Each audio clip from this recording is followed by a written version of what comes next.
Hello mga kaamigo, magluluto tayo ng ampalaya. Ito yung mga kanyang mga rikado. Ayan, ampalayang nakababad sa tubig pagkatapos hiwain para hindi mapait. Tsaka yan, itlog. Ang itlog lang yung isasahog sa kanya. Tapos yan, patis, mantika.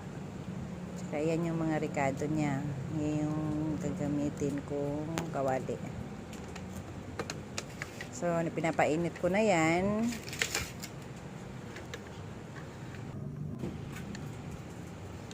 Tapos, ilalagay ko yung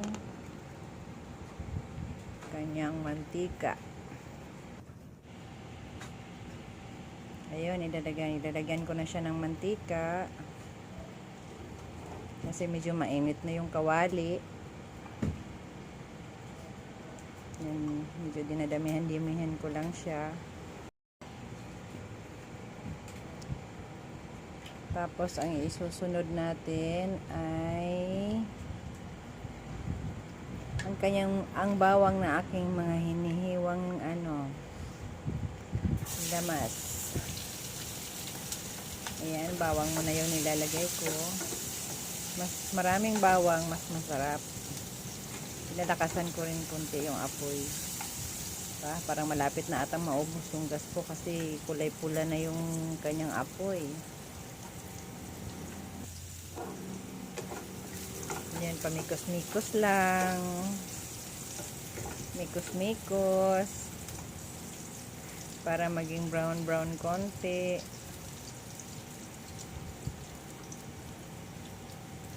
Tsaka saka na ilalagay yung sibuyas. Pag nag-brown-brown na siya, sibuyas muna. Ayan. Mikos ulit. Mikos-mikos ulit. Ayan, halo-halo. Saka isusunod si kamatis. Ayan, medyo umusok na siya. Ang bango-bango. Nangangamoy ng kanyang aroma. Ang bango-bango ng kanyang usok. Saka ilalagay si ampalaya. Ayan.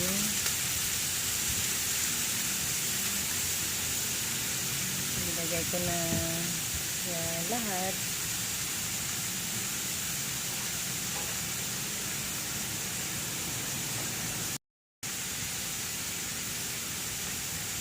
Tapos saka siya hahaluin. Haluin lang siya konti. Ayan, mikos-mikos. Ang bango-bango. Ayan, ilagyan ko rin na siya ng Knorr chicken cube. At saka yung 4 na itlog. 4 na itlog ang nilagay ko riyan. Tapos, ayan, nilagyan ko na siya ng patis. Kumbaga, yung kanyang panimpla ay patis lang at saka yung Knorr chicken cubes.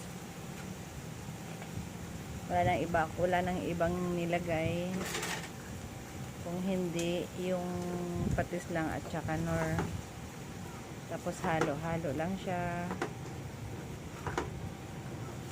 Ayan, kasi pag hindi mo siya hahaluin, mamumuo sa baba. Sa ipinakailalim niya.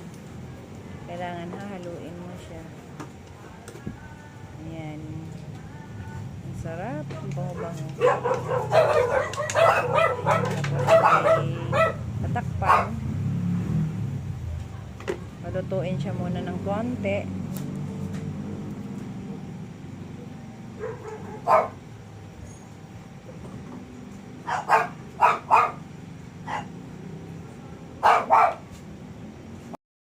Kasi masarap sa ampalaya yung half cook lang. Kasi pag overcook, hindi na siya masarap. Masarap siya pag overcook. Ayan, hinahalo-halo ko siya ulit.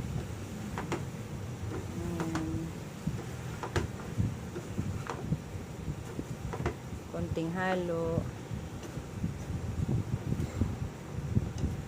Halo-halo lang hanggang mahilo si ampalaya.